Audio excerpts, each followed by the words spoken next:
520 The election. 2. C-137 focused on the crowd and spoke. I have spent a lot of effort to create this citadel and gather all of you here, said C-137. As different versions of myself, I'm sure many of you have similar ideas. However, the first who comes is the first to be served. The variants rolled their eyes at this guy's narcissism. Did he really think he was the prime simply because he was the first to create the council and inherited the code C-137? C-137 was shameless, so he ignored these people's murmurs and continued. I created the council to allow us to share knowledge, information, and resources. This place will become a platform to aid one another through communication and exchange. Then, one day, we will finally achieve our lifelong dream, create a way to travel to other anime, movie, and novel universes. The variants' eyes lit up. At some point, they all had a similar thought: if the Harry Potter universe is real, could the other media they consumed also be real? Are they in other timelines, or do they leave the universes entirely before reaching other ones? They all dreamt about succeeding in such an endeavor, gaining access to countless new knowledge and, more importantly, real anime waifus.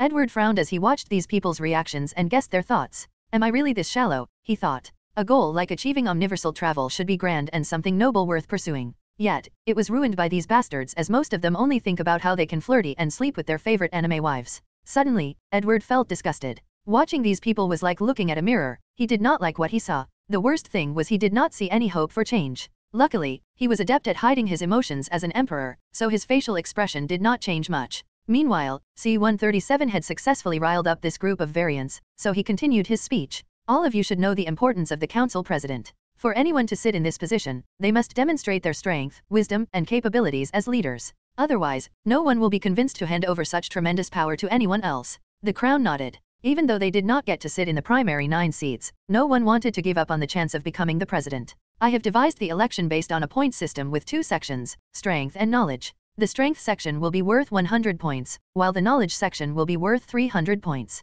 We will begin with the knowledge section. The variants pondered and agreed with this election method. After all, they do not value strength as much as knowledge and magical capabilities. To these people, it's only a matter of time before reaching tier 10. How will the knowledge section proceed, and how do we make sure there is no cheating? Great question, said C-137. We need fairness, so there is no better method to ensure such a thing than artificial intelligence. I will send the codes to the AI that will be used for this test. You can test it to ensure there are no problems. Another test, thought Edward as he received the source code for this artificial intelligence. The variants that have not developed AI or even created technology-based AI will lose great advantage in this process. Morgana, what do you think? The core of this program is a magical language that uses ancient runes from the Old Age at their base. It is interesting but nothing revolutionary. However, the program has certain traps with a few unique runes. Unique? How? They seem to be an entirely different system than magic. Furthermore, something about them seems familiar. Give me a moment. Morgana took a moment before saying, I remember. The Death God's memory.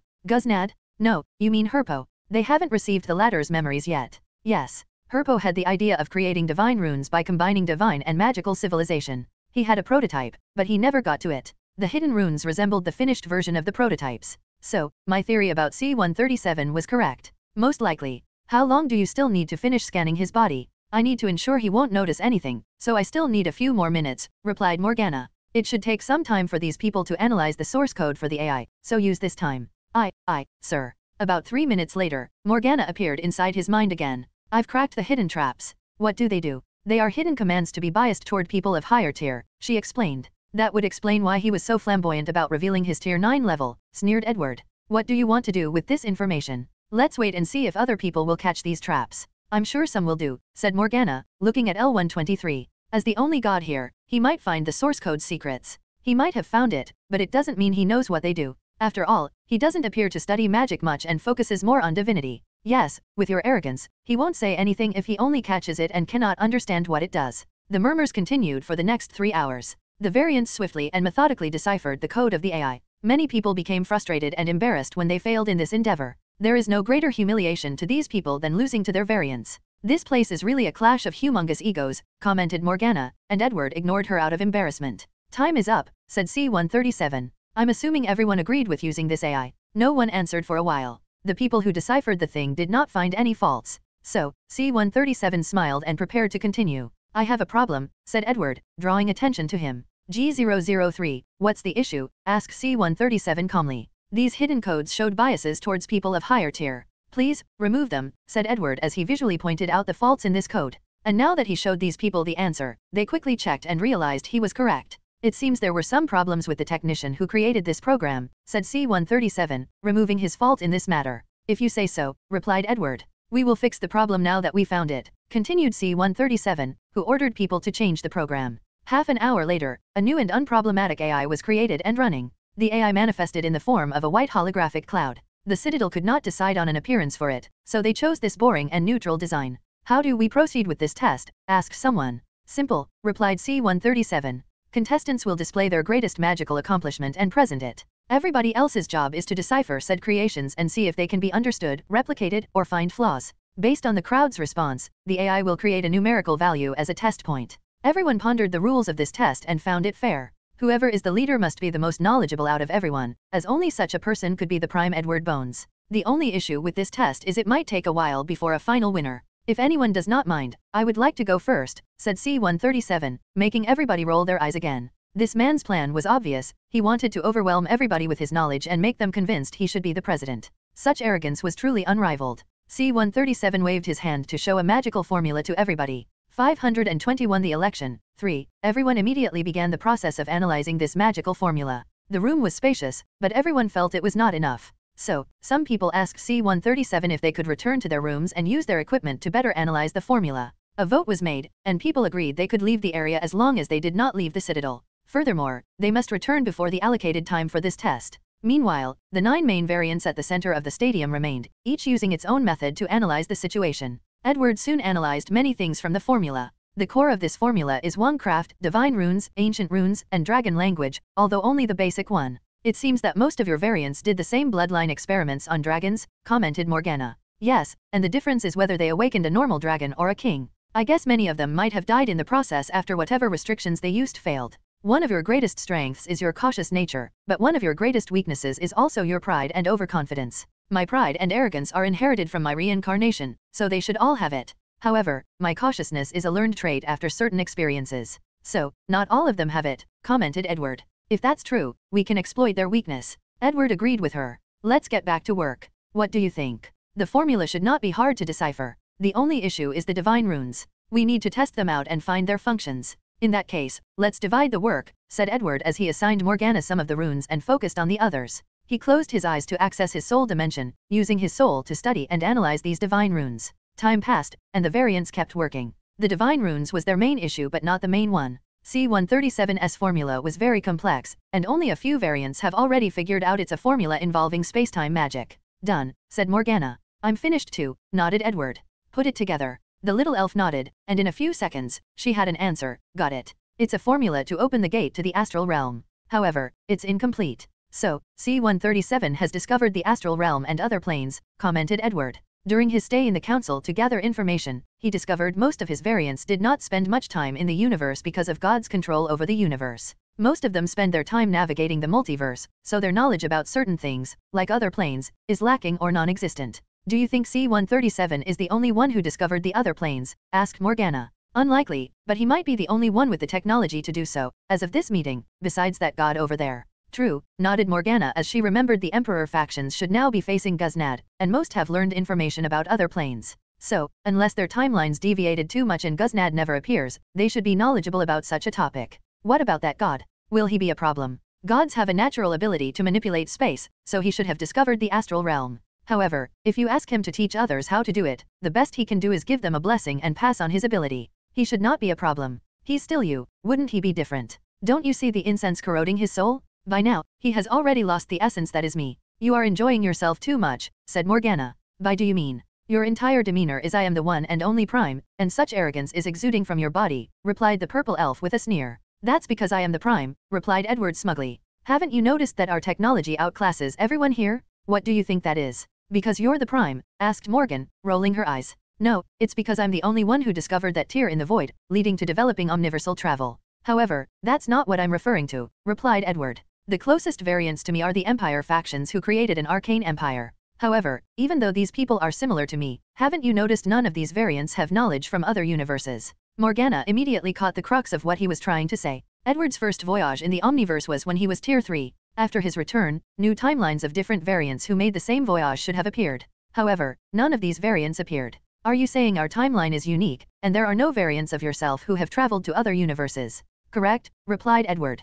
I have tested it. Many of the other arcane emperors have created the arcane rune magic system, but it's not based on the runes from the Fullmetal Alchemy universe but based on Lemurian civilization's magic. The Lemurian was the percussion to wizard civilization and even developed interstellar civilization. Unfortunately, Herpo's ascension to godhood wiped them out. So, our timeline is unique and even protected, summarized Morgana. That's probably the work of Merlin. Edward agreed with this conclusion.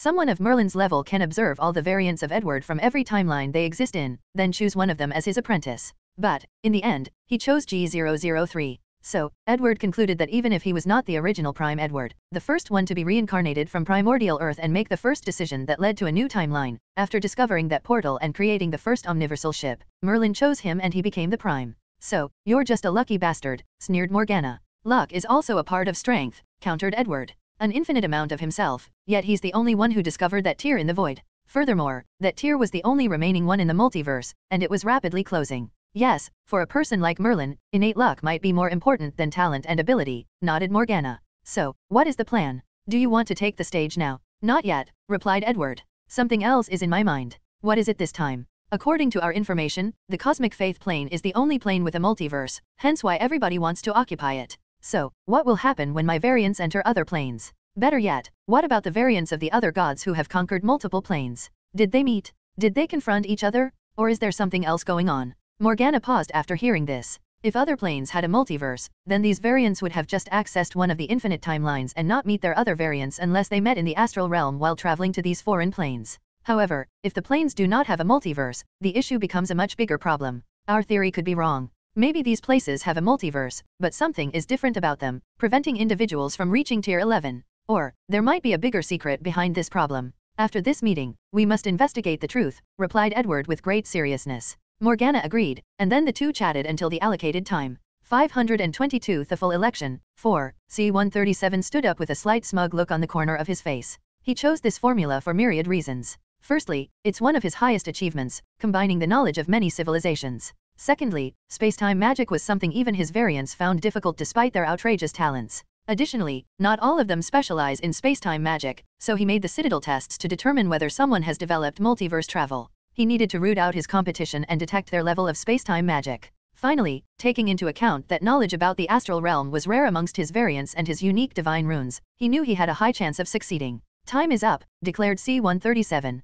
Please comment and evaluate this formula. Murmured echoed in the room before M616 said, it seems to be a space-time magic formula, opening a gate to somewhere. Probably a special dimension, said F823. The application of time seemed quite unique. The core of this formula should be these unique runes, commented A001, his voice slow and calming. However, the way they work seemed different from any magical runes I have seen. The discussions continued as many people gave their input. C137 watched everything calmly with his confident look. However, that was on the outside. His eyes focused on two people who had not said anything much, G003 and L123. L123 is a god, so he should know about the astral realm. Even if he revealed the truth before I did, I can still impress the crown. However, G003's silence is raising eyebrows. While C137 paid attention to Edward or G003, the latter was mostly paying attention to L123. Has this guy not discovered the astral plane? So far, L123 showed no signs he knew about other planes and the astral realm. It's possible the main source of his followers is the multiverse.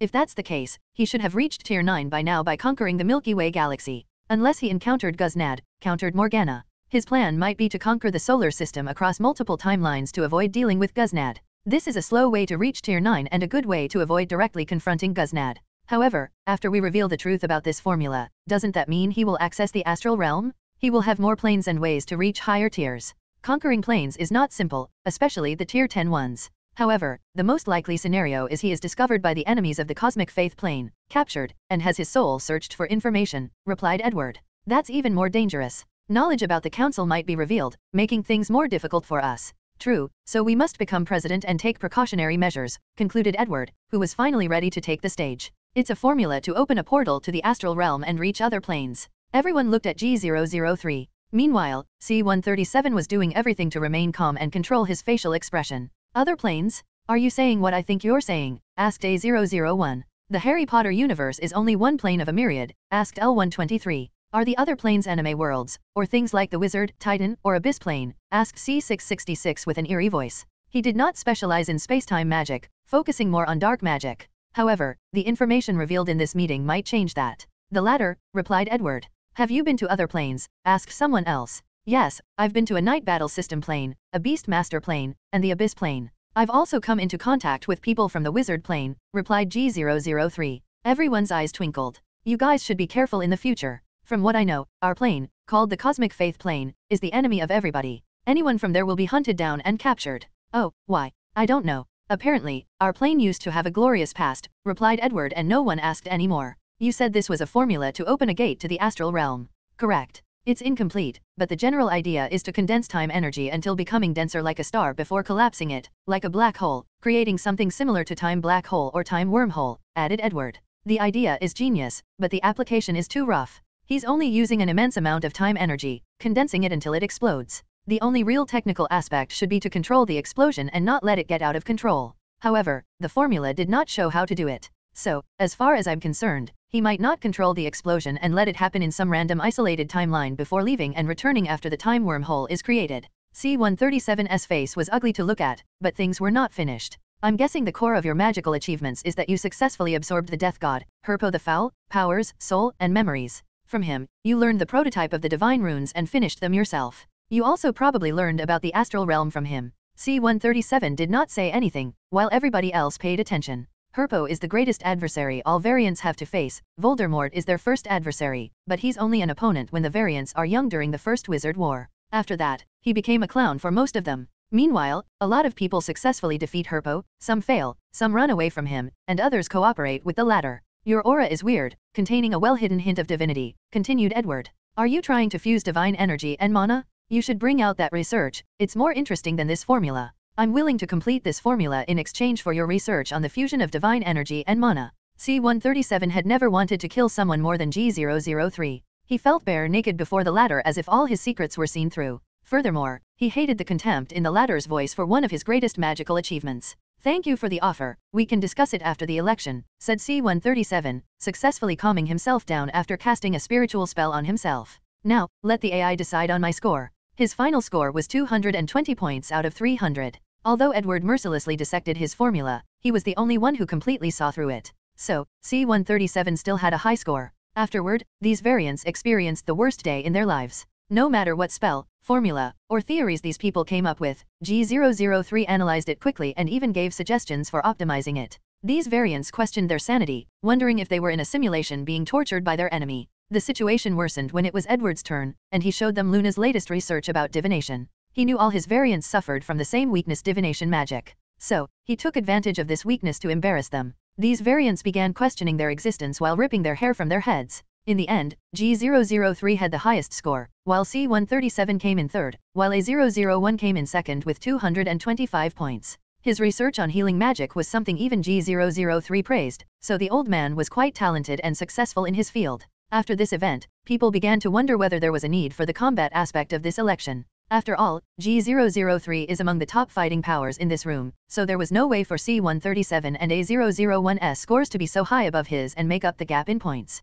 Alas, C-137 and a few others insisted on this test. 523 The election, finale, and someone made a great comment on the last chapter, reminding me that it was bad for Edward to show his variant research on void energy since it could accelerate the speed at which they enter the void and achieve omniversal travel. As such, I am retconning the chapter, and he showed them Luna's research on divination. I recommend reading the last paragraphs of the chapter. How do you want to fight? Asked Edward. Do you want to use virtual reality, or can I create a special dimension large enough for our confrontation? Better yet, I have mastered ways to enter the mirror dimension, we can fight there. This bastard is showing off, was the thought that came into all these variants' minds, making them grit their teeth. Unfortunately, they had to admit they were not as good as them. We will use virtual reality, said C-137. Fine by me, replied Edward. Let's not waste time and decide the winner between us. C-137 wanted to beat this man to an inch of his life. He was one tier higher than his opponent, yet the latter treated this battle as if he was guaranteed to win. Such arrogance is a humiliation to him. No, he must have something that gave him his confidence, thought C-137. He suddenly felt he should have been more careful. Unfortunately, he was currently riding an unstoppable train. Before using his soul to log in, Edward first checked whether there was no problem with the virtual reality. He also ensured it could display all his abilities. A few seconds later, C-137 appeared before him, all ready for battle. A countdown materialized before them, descending from 30. So, they waited until it reached 0. Not only do I need to win this battle, but I must use absolute force to deter these lawless versions of himself. So, he secretly activated his arcane spark, using his karma to boost his spells. He has recently won an intergalactic war and saved trillions of lives from the wrath of an undead legion. As such, his positive karma had drastically increased. In other words, he had plenty of karma to empower him. When the countdown reached 0, Edward immediately acted. He did not use his arcane rune magic for fear these variants would learn from it and replicate it. Although his magic system incorporates countless knowledge from other universes, making it impossible to replicate, he did not dare underestimate the capabilities of his variants. He knew how talented they were and how capable they were, especially if they decided to work together. For this battle, Edward decided to return to his roots and only use wandcraft and basic dragon language magic. As soon as the countdown reaches 0, he casts the Fiendfire Curse. A blue magical flame materialized under his command before turning an enormous eastern dragon. With his vast mana and karma empowerment, even the weakest spells become unfathomable. Meanwhile, C-137's face changed. He immediately could tell his opponent had used a tier 9 spell. How is that possible? He would understand if the latter had used some weapons or magical artifacts, but he did not detect any of these things. In other words, G003 used his own power to cast such a spell. C-137 reacted swiftly and used an anti-curse spell, allowing him to control the fiend fire. However, the sheer power of the flame pushed him 100 meters away. Sectum Sempra. Edward waved his hand to cast another dark magic curse. A shield appeared around C-137's body, however, a few more injuries could be seen on his body as blood gushed out. Death Hand. C-137 used his divine runes to cast a spell. As such, a golden light flashed around his body before a dark hand rushed toward Edward. I've dealt with so many death gods now that it's become boring, said G003 as he waved his hand, cancelling C-137's spell. My death magic is useless, thought C-137, knowing the situation was dangerous for him. Enough playing around, said Edward before saying a strange and majestic word. Dragon language, destruction.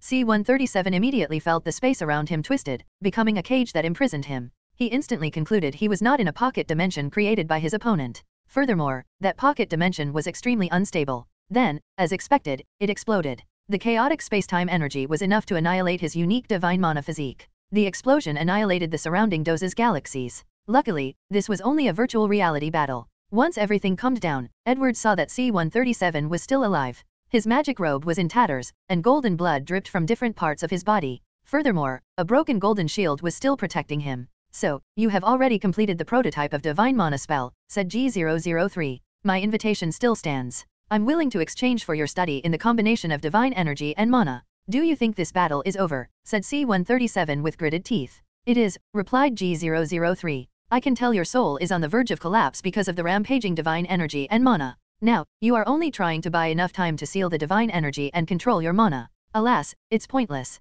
What do you mean? Don't you sense the chaotic space-time energy mixed between the two energies? C-137's face changed. The battle is over. Admit defeat and save your last dignity. C-137 did not say a word, remaining quiet. In that case, die, said Edward, raising his hand to shoot a beam of purple light similar to a Dragon Ball character's ki blast. He used pure mana to annihilate his opponent, showing his contempt for not even using a spell. Edward and C-137 opened their eyes, each with different reactions. The AI appeared and gave Edward another perfect score. In this battle, he overwhelmed his opponent while also battling one tier lower. So, he deserved that grade. I guess I'm the president, he asked, and no one said anything. Not yet, said A001. Although I know my chances of winning are small, I don't want to give up. Courage is admirable, said Edward before inviting him to virtual reality. While there was a countdown, he decided to ask the latter for his life story. What happened to you? If you don't mind me asking. My story is simple, said A001, his eyes full of longing and reminiscing. I once built the magic empire. However, my hubris led to me losing everything at the hands of Herpo. The earth exploded, and everyone I loved and cared for died, and it was true death, with no hope of revival. A001 seemed lost in his memories. I tried everything to revive them, to make up for my errors. Alas, fate seemed to be against me. His appearance was not due to age, lack of vitality, or lifespan. He suffered so much mentally that he aged into an elderly in one day. Yes, arrogance and hubris are our greatest foes, nodded Edward. The countdown ended, and the battle began. Alas, it was even shorter than the one against C-137. A01 was an excellent healer, but it did not change the fact he was still tier 8. So, Edward ended this battle as quickly as possible. Finally, the AI gave A001 a score of 30. According to its algorithm, it should improve after a few more battles.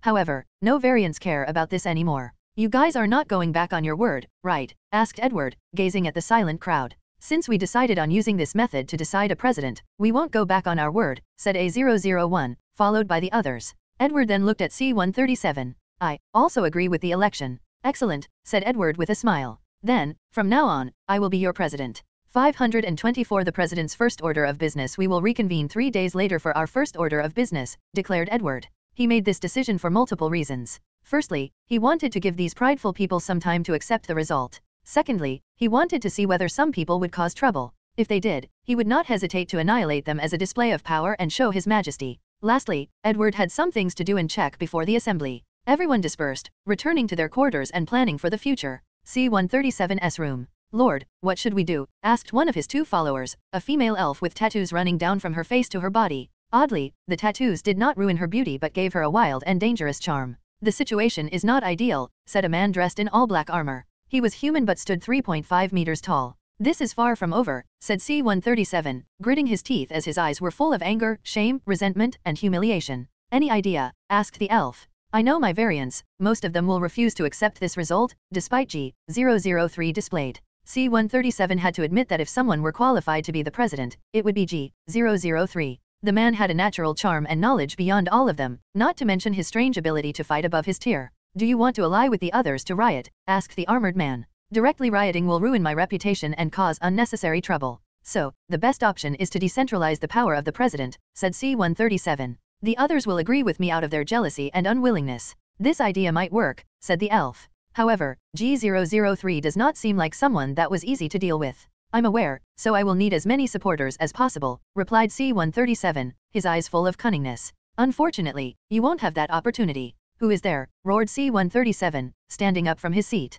G-003. It's me. Why are you here? What do you think? You want to kill me, said C-137 with great confidence. You're smarter than this, replied Edward. Think deeper. You see me as a source of instability to your reign, so you want to eliminate me. Furthermore, you must be very interested in my knowledge. Good job. However, I cannot give you a full score since you haven't found the core issue yet. Well, I can't blame you since you don't know as much as I do. Do you think things will go as easily as our battle? C-137, replied Edward calmly. You have no idea the vast difference between our knowledge base. To me, all your knowledge and technology are simply backward. Although some ideas are marvelous and ingenious, it does not change the fact that all of you are backward and outdated. C-137's face became ugly, but Edward ignored him. The greatest asset of the council is the collective mind of all the variants. Working together, I believe there is nothing in this universe we cannot achieve. Alas, we are so arrogant and prideful that it's almost impossible to work single-handedly for one goal or purpose. Edward sighed while shaking his head. If all his variants could get along, they could achieve wondrous things.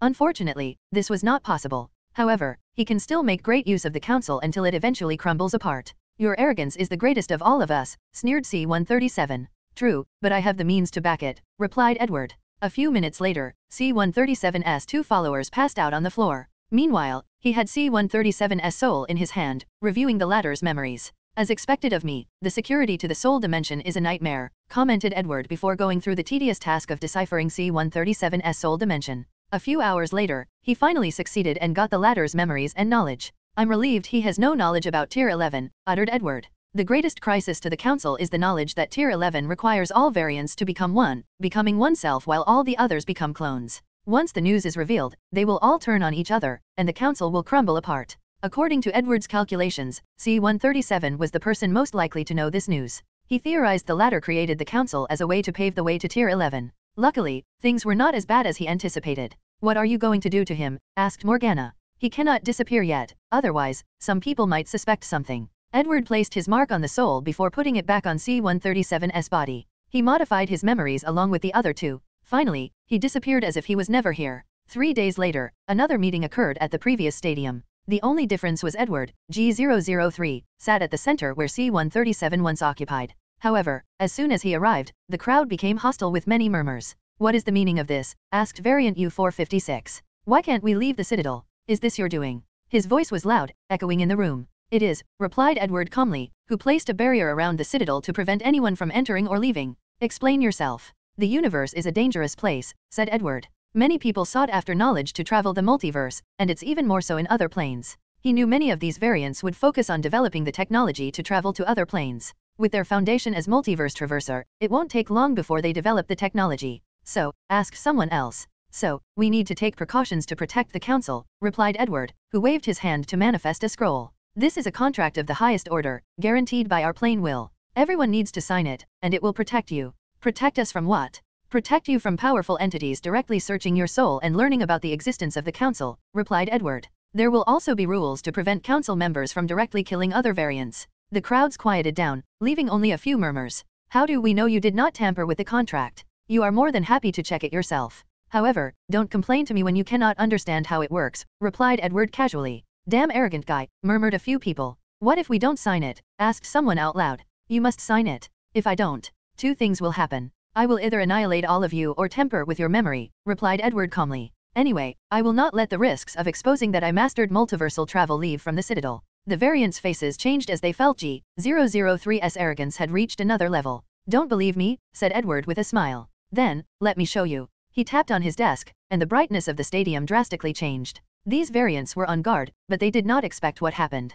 My mana, it's sealed, yelled someone. It's the same for me. Anti-magic? Has he developed anti-magic? L123, there is no point in trying. I've taken special care of you and all the other gods' circumstances, said Edward with a smile. G003, is it necessary to go this far, said A001 with a sigh. None of you seem to understand how valuable the technology we hold is or the lengths these tier 10 gods will go to get their hands on it. I must protect myself and my family, no matter the cost. A001 sighed again but did not utter another word. He understood G003's sentiment. Maybe, if I were as careful as him, I would not have suffered such a terrible fate. Sign the contract or be annihilated, said Edward coldly. The scroll before him was divided into thousands, floating before every variant. In the end, they resigned themselves and read the contract. The general gist is to protect the council's existence and its secret. Then, it also involved a peace pact that prevented variants from killing each other or invading the timelines of the council members. However, some intelligent people detected the loophole Edward left in the contract. They can invade timelines whose members have yet to join the council.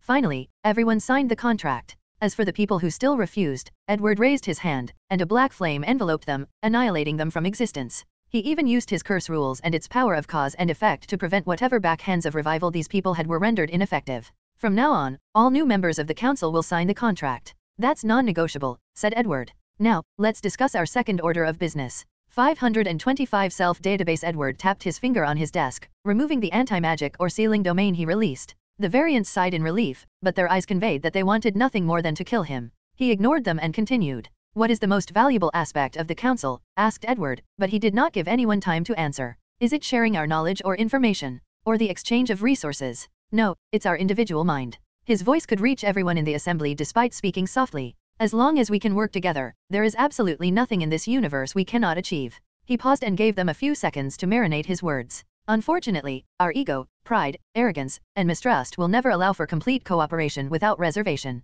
Knowing this problem, I have come up with a solution. Edward waved his hand to materialize 6 helmets. One had a white stripe on the head, while the remaining 5 had blue stripes. You, said Edward, pointing at a random person in the audience. A halo appeared above the person he chose, bringing all the attention to that person. Why, yes. Do you have a super important project you've been working on? However, the project is extremely difficult even for you and requires a long time to accomplish, asked Edward. There is, replied U765. Edward waved the white helmet to him. I need 5 more volunteers. No one volunteered, plunging the meeting into an awkward quiet. Common guys, I need you to meet me halfway. Otherwise, this council will be useless. I have signed the contract and cannot hurt any of you. The variants rolled their eyes. They would never trust the person who created the contract, believing they must have left a backhand. I will trust you, said A001, who raised his hand, and one of the red helmets floated before him. Without hesitation, he placed it in his head. The quiet lasted for a moment before a few adventurous variants who were curious chose to test things out to find the truth. Edward secretly smiled. He chose the helmet on purpose, despite knowing one of his variants' taboo was anything related to their brain and soul. Once it is proven that nothing was wrong with the helmet, even though it involved the soul, he can garner more trust and make his time as president easier. I'm glad I did not have to force that puppet C-137 to come forward, thought Edward. With all the volunteers present, the experiment began. U-765 and the other 5 closed their eyes. The stadium became quiet to the point someone could hear a pin drop. These people did not need to breathe, so even this sound was gone as they focused on the 6 of them. 10 minutes later, U-765 was the first to open his eyes. His facial expression displayed joy, longing, and regret. It was obvious he wanted more of whatever he experienced. Why don't you tell everyone what you experienced? Said Edward with a smile. I was in a white room with the other 5, said U-765. I presented them with my project, and in the next 10 minutes, we discussed, planned, and theorized how to accomplish my project. Everybody had unique insights and ideas, accelerating the project completion rate to an astonishing level, explained U765 with a look of longing. How much time do you think you saved? Continued Edward. More than 100 years, at the minimum. 10 minutes to save 100 years, not a bad trade-off, said Edward with a smile. What about the other 5? I was in a white room, alone, seeming to be in a meditative state, replied B890. It was the same for me. Same experience, nodded A001. In other words, you guys help U765 while also keeping his secrets, said Edward with a smile, and everyone's eyes dilated. Then, everyone looked at him with intense focus. It's as you guessed. The machine will create a projection of you with similar memories and experiences. Then, the person with the main headset can ask his fellow variants to help them with their magical theories and technology while also keeping their biggest secrets. The others helping will have no memories of the experience since they are only helpers. In the future, if you want help with something and don't want anyone to know what you are working on, you only need to ask the right people to volunteer after coming to an agreement on the reward and use this machine to accelerate your research. A normal exchange between their variants is fine. After discussing the appropriate price, they can easily exchange knowledge, information, and technology. However, there are certain projects these variants refuse to allow others to know, so they cannot ask for help. However, with this technology, they can use the knowledge, unique experience, and out-of-box thinking of their variants to help them. Just like the president said, their greatest asset is each other. However, total cooperation is impossible because of their personality. President, your idea is good and all, but how do we guarantee you cannot peek at our secrets? After all, this technology is yours and yours alone. This variant did not ask to inspect the technology as he already had an inkling it was beyond his capability. Although it hurt to admit, it was a fact their president, G003, was miles ahead of them for some reason. Many people wanted to know the reason, but now was not the time to search for an answer. I know someone will say these words, replied Edward. To gain your trust, you guys can work together to create the most restrictive contract or oath to prevent me from peeping at your secrets, and I will sign it. Are you serious? I am, replied with a smile while secretly sneering. He did not care what contract these people came up with since it was useless. If it restrained his soul, he would be fine if he prevented it from affecting his soul flame. If it affects his bloodline, he can modify his life code and render it useless. If it involves his mana, he can still abandon this body and swiftly return to Tier 8 in another body. If the contract involves the plain will, he has a good relationship with Krona and could find a loophole with her aid. The only problem that could arise from this contract was if these people used a higher being as the witness to this contract. However, even then, it won't be much of a problem. His variants do not trust higher beings, especially the ones they do not understand or are more powerful than them. Furthermore, unless that higher being is Tier 11 or above, it won't have an effect on Edward, as he could still hunt them down. And even if they were Tier 11, he could still leave the universe where the being could not influence him. Everyone discussed the contract to restrain the president in the next few hours. Edward only intervened when someone demanded he release the technology behind the headsets. He humiliated the guy by saying he couldn't even understand it, so what would be the point of releasing it? Furthermore, it was his property. The final result was a contract restricting his soul and bloodline and a terrifying curse on his body. You guys are ruthless, said Edward, shaking his head. He checked the contract over and over, making a face as he hesitated to sign it before gritting his teeth and doing it. Everyone exhaled in relief. They felt this was the best outcome, especially since they could make this arrogant president suffer a small loss. This is hard to wash, said Morgana. Why do you say that? It's like watching an adult bullying children. Anyway, we have now taken another step toward Tier 11, said Edward with a secret smile. The core technology of this helmet is the self-primordial runes he studied. Every time his variants used the helmet, Edward would record their self, creating a database of all his variants. Then, when he is trying to become Tier 11, he will use himself as the main self and assimilate everybody else's self. The first step to this plan is to have enough data on his other selves or variants. 526. The end of the meeting. After signing the contract, the council's atmosphere drastically changed. The president showed his willingness to compromise and ensure things proceeded smoothly, so these arrogant people were more willing to cooperate and compromise. Our next course of action is to set up the departments that govern the council, starting with law enforcement. Edward did not believe these people would follow the rules if they did not have to. Furthermore, he also knew the contract did not completely restrain them, so there needed to be a department that reinforced the rules. The leader of the law enforcement department needs to have enough strength, so let's use the previous system to choose the leaders and other members. Using virtual reality, the interested variants started fighting to choose their department leader, along with other members of the department. In the end, C-137 was the final winner, becoming the department head, allowing Edward to have more control over the council. Now, let's deal with the basic rules and regulations of the council. The variants discussed for the next hours create basic rules and guides everybody needs to follow. There were few rules. The general idea was to be respectful, not create trouble or chaos, and a few others. Most of the rules were protocols for people who chose to keep a lab in the Citadel. Edward created these rules and was adamant that everyone followed them. He knew how crazy these variants were, so if something went wrong with their experiment, it wouldn't be long before the citadel was destroyed. Luckily, there were many variants who shared his paranoia and cautious nature, so they supported his stringent rules regarding experiment protocols. Next on our list is establishing a fair exchange program, continued Edward. The main use of the council is to exchange knowledge, information, and research. However, it's possible to disagree on the value of certain objects or trades. So, we need an AI that will act as a tiebreaker in this kind of situation. Let's develop it together to ensure fairness. For the next 10 hours, the variants argued while creating and fine-tuning a new artificial intelligence that would facilitate fair trade between each other. In the end, after countless hours, efforts, and Edward having to forcefully intervene a few times, the final product was created. What's the name of this AI? Asked variant A312. I think we should just call it Siri and get it over with.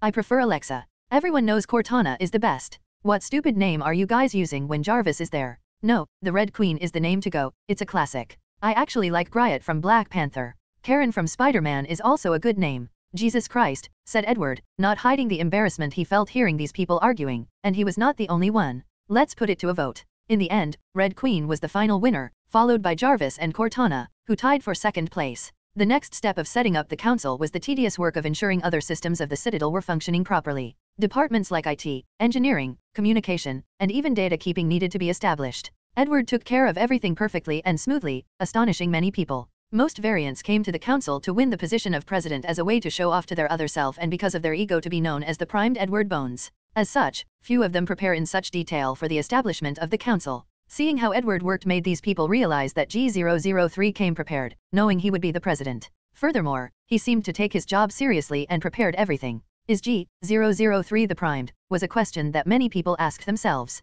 In the end, they denied it or refused to accept such a thing. They all believe their current weakness and lack of knowledge was only temporary. It's only a matter of time before they caught up and surpassed G003. The meeting took 3 days before everything was settled. Then, before dismissing everybody, Edward said one last thing. Now that I've done such a great job, it should not be a problem to use this opportunity for my personal gain. Everyone rolled their eyes, cursing how shameless their president was. I'm looking for knowledge, technology, or even the slight news or rumors about 2 races, the Savant and Magus race. As long as you have anything related to them, you can contact me to trade. You should know my ability. As long as there is something you want to know or a piece of technology you want, there is a 95% chance that I have it. So, don't hesitate to contact me. Everyone looked at the president, wondering what he was scheming. Based on his tone, information about these 2 races seems extremely valuable. So, everyone decided to pay more attention while traveling the multiverse. G003's magical knowledge and technology seemed very advanced, so they might get something extraordinary from him. After the meeting ended, Edward had another brief meeting with the other council members.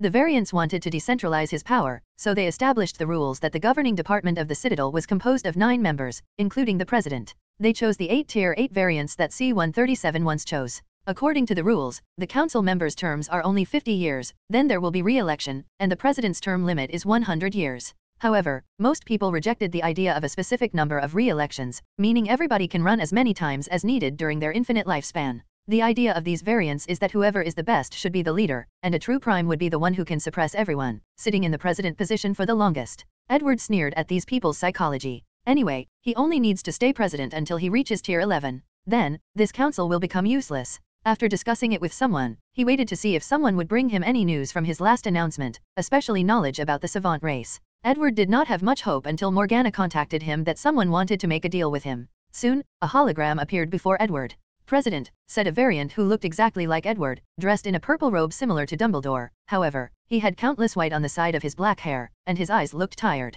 Hello, you are. I'm variant G334.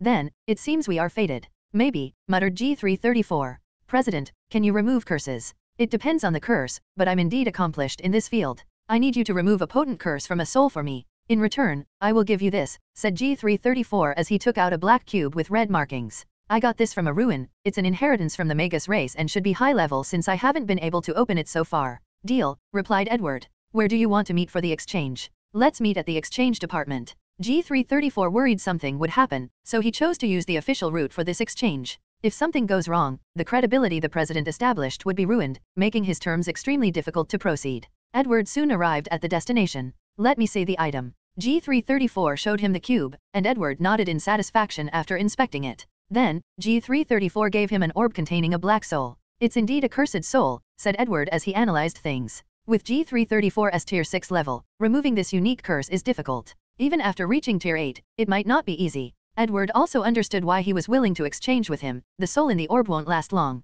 If not dealt with swiftly, the curse will annihilate it. Can you deal with it? Asked G334, trying to hide the trembling in his voice. No problem, just give me a few hours. 527 Clue. Edward could effortlessly deal with the curse. After all, he had mastered the rule of curse. However, he did not want to reveal all his capabilities to the council easily. Furthermore, G334 seemed to be one of his variants who inherited great luck, so he wanted to make friends with the latter. If he easily solved his problem, the latter might not feel as indebted to him. So, he needed to put on a show that he exerted great effort before solving his problem. Edward told him to wait and disappeared. A few hours later, he returned with a slightly pale complexion while holding a potion bottle with a dream or ethereal-like white substance. Give me the soul, he said before taking the orb from G334's hand. He swirled the bottle before the orb. Black lights rushed out from the orb into the potion. In a few seconds, the soul became clearer while the white liquid became darker. This inheritance is better worth it. I had to use my secret stash for this potion, muttered Edward under his breath, thinking only he could hear what he was saying.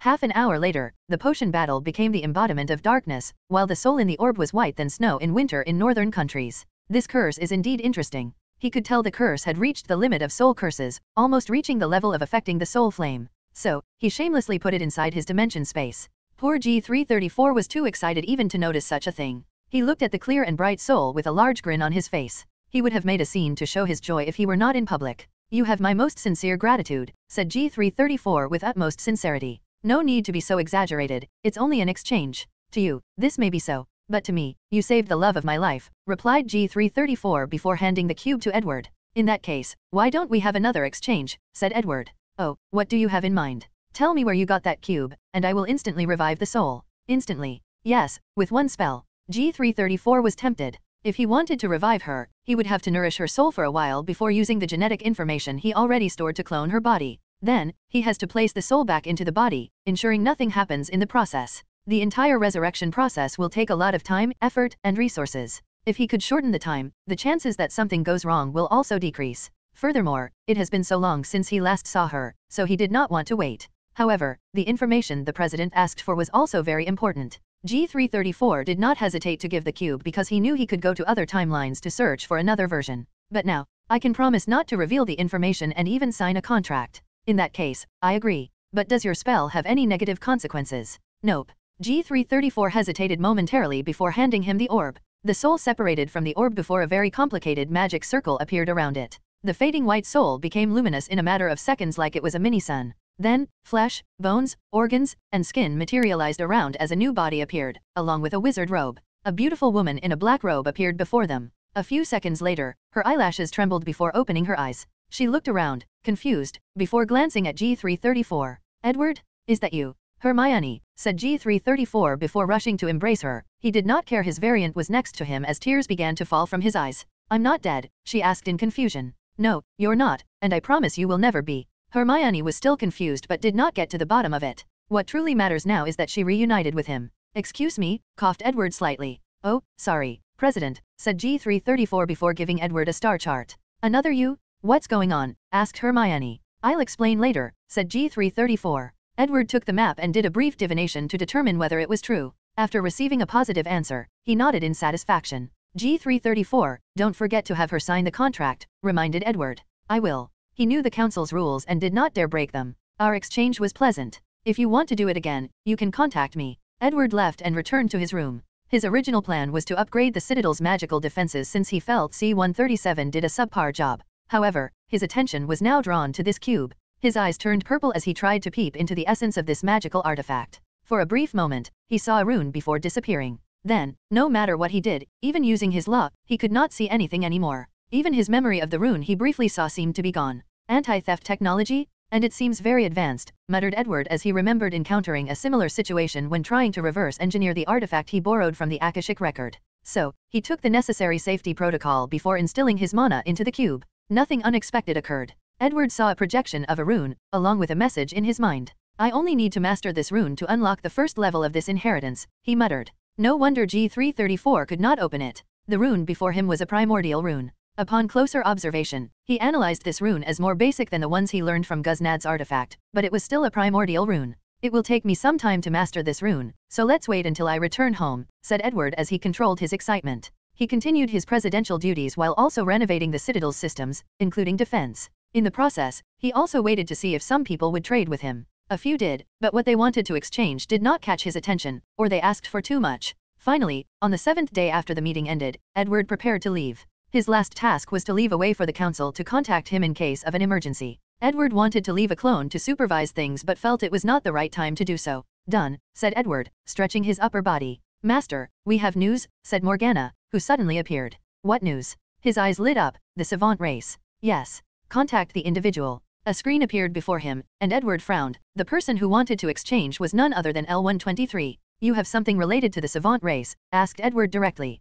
That's correct, replied L123 as he took out a token. I went to check, but one of my followers once sacrificed this token to me. According to him, it involved something called the Astral Library and the savant race. After receiving the token, L123 searched for this library since it could contain knowledge. However, his attempt failed, so he gave up, even forgetting he had this thing. What do you want to exchange? Your research on divinity. That's too much just for a token related to a rumor. L123 frowned as he knew G003 was correct. There is no guarantee that this token is valuable. If it's true, I'm sure you would benefit immensely. Edward ignored this bastard's poor attempt at bargaining. My offer is an enchantment that can purify faith. As long as you use it in accord with your divine flame, the problem of faith corruption should be alleviated. L123 frowned. This was far from the result he wanted. Take it or leave it, said Edward, appearing extremely calm. Fine, relented L123. He recently realized how much faith had influenced his soul. For example, none of his variants would so easily give up finding a library that was full of knowledge. Yet, he would have forgotten he had this token if not for the council's meeting.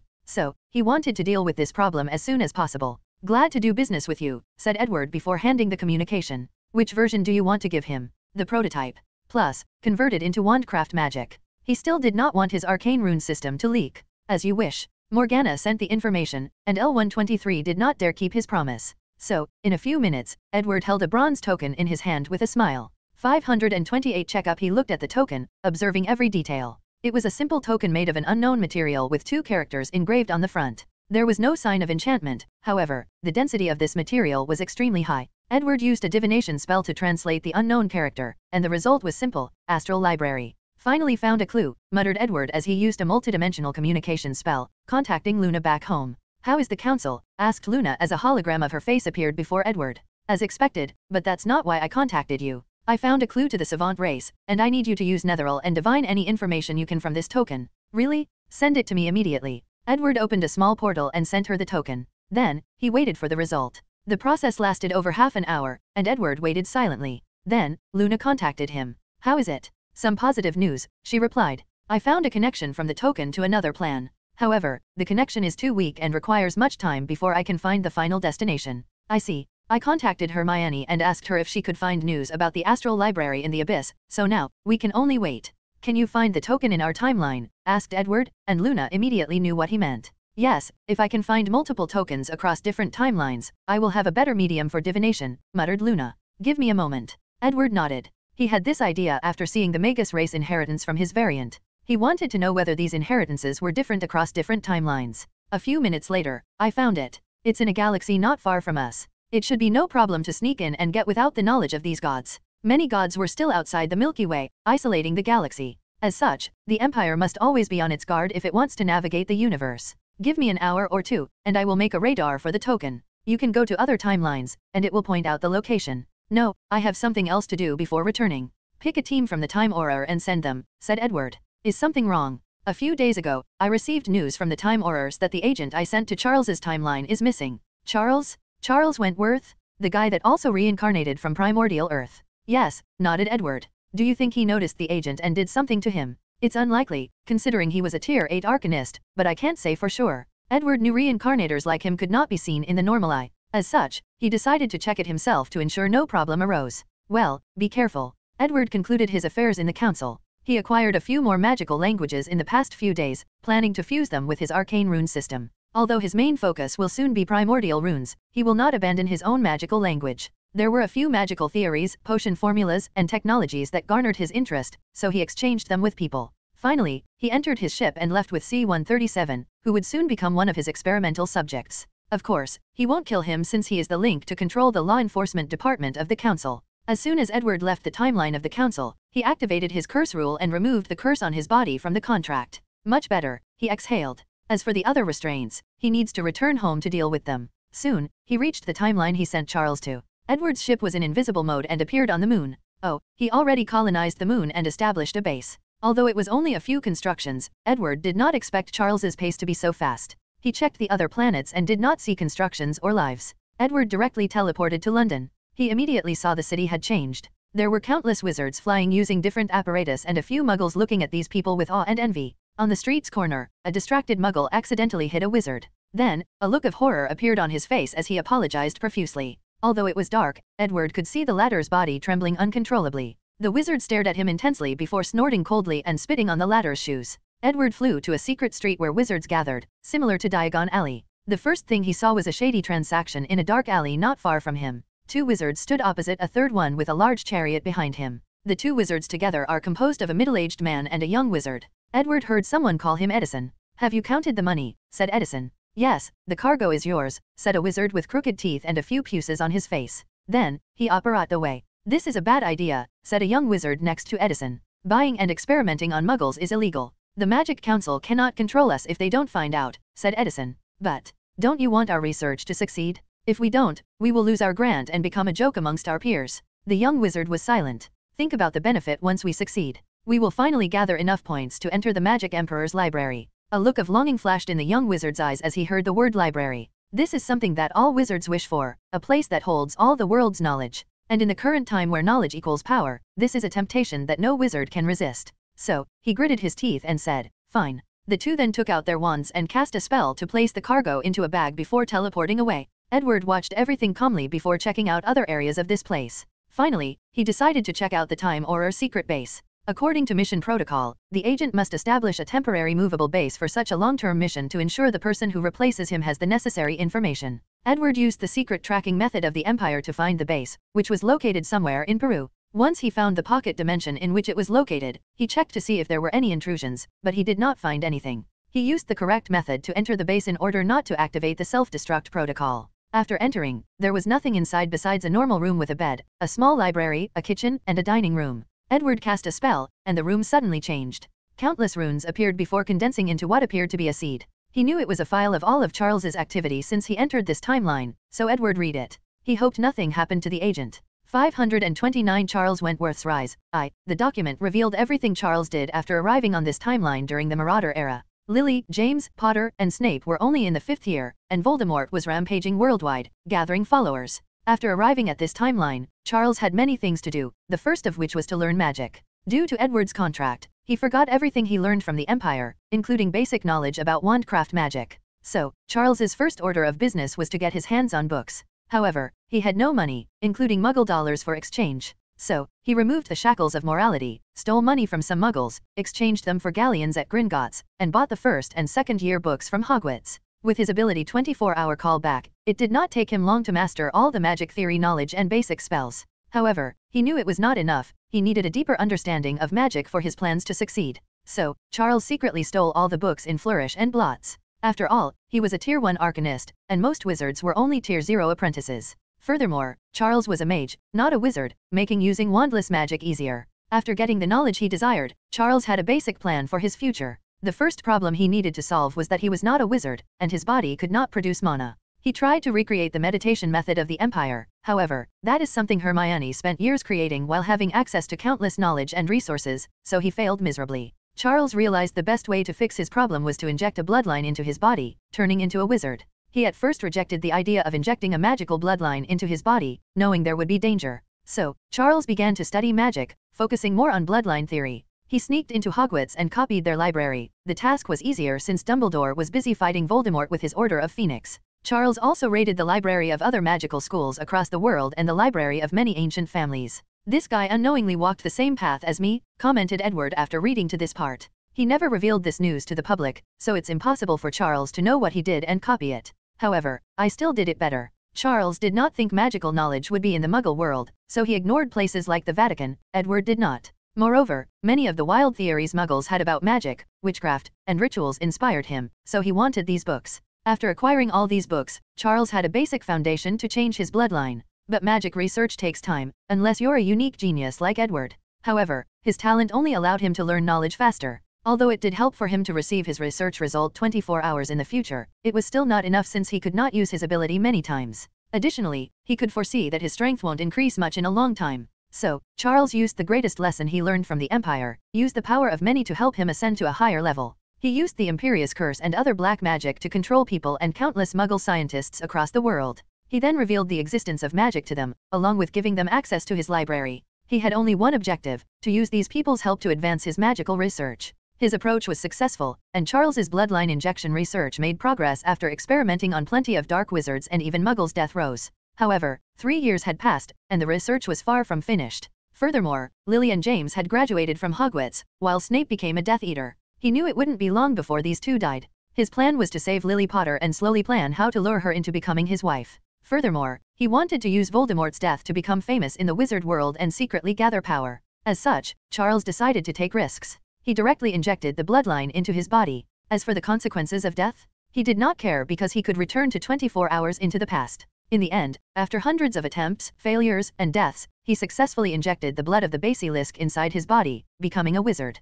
Charles's first step had succeeded, his body could now produce mana. However, he had to face another challenge, the bloodline limit or the 3 limiters. Since his mana had already reached Tier 1, it could be considered he had broken the first limiter. However, he still needed ways to break the second and third limiter, reaching Tier 3. Luckily, Edward did not completely wipe out his memories and knew information like he needed different methods to break the limiters, and each method needed to be better than the former. Charles knew the easiest method he could get his hands on would be to inject a second bloodline. However, he researched this method for the second limiter while searching for another method. Luck was on his side, so he soon found the answer in all his knowledge. Knowledge about the limiters was known to certain ancient families, including Dumbledore, as he once suggested to Edward to walk this road instead of experimenting with bloodline, and the first and original method was only basic training of mana. After repeated training, it's possible to break the limit. The only downside to this method is that it takes time, which Charles did not lack. So, after a few years of practice, Charles broke the second limiter and reached Tier 2. In this world, he was now on par with Dumbledore and Grindelwald, and only Voldemort was stronger than him, but only by a small margin.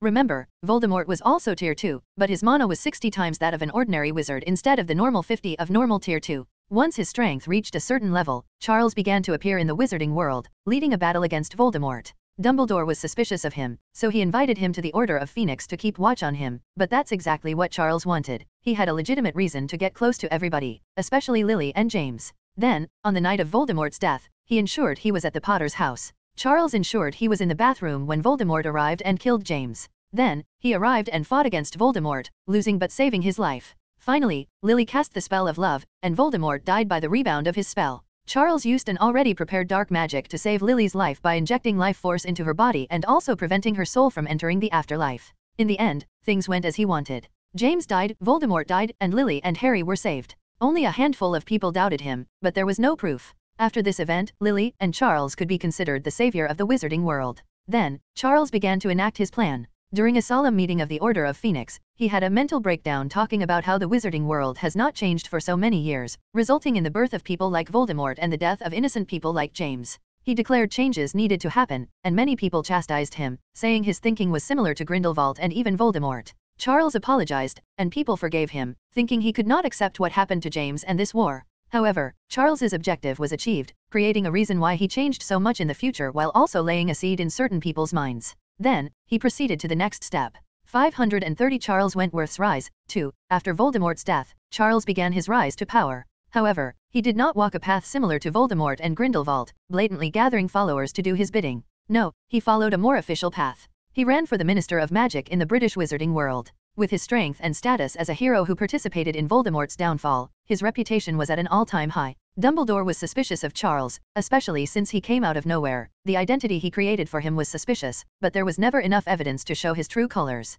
As a result, Dumbledore did not grant him his full support, but he did not condone him, remaining neutral. Charles's campaign slogan involved radical change for the wizard world. He talked only about innovation, improvement, and a better future for all wizardkind, no matter the blood. Most factions in Britain supported Charles. The mixed blood and Muggle-born wizards saw hope for a better life in the wizard world, while the pure blood worshipped Charles's strength and his promise of power. As for Dumbledore, although he felt many of Charles's ideas were too radical, he also agreed with many of them. So, he still remained neutral. In the end, Lily supports Charles, and as the savior of the wizarding world, she has much power and influence. Charles became the minister and was even voted the most popular minister in the history of Britain. After taking office, Charles began to deliver on his promises. His first order of business was to modify the state of education in the British magical world. He created a more rigorous curriculum that focused on establishing a great foundation for all future wizards. Certain classes, like alchemy, that were not mandatory, became so. He found a real teacher of divination and taught children basic knowledge on the subject.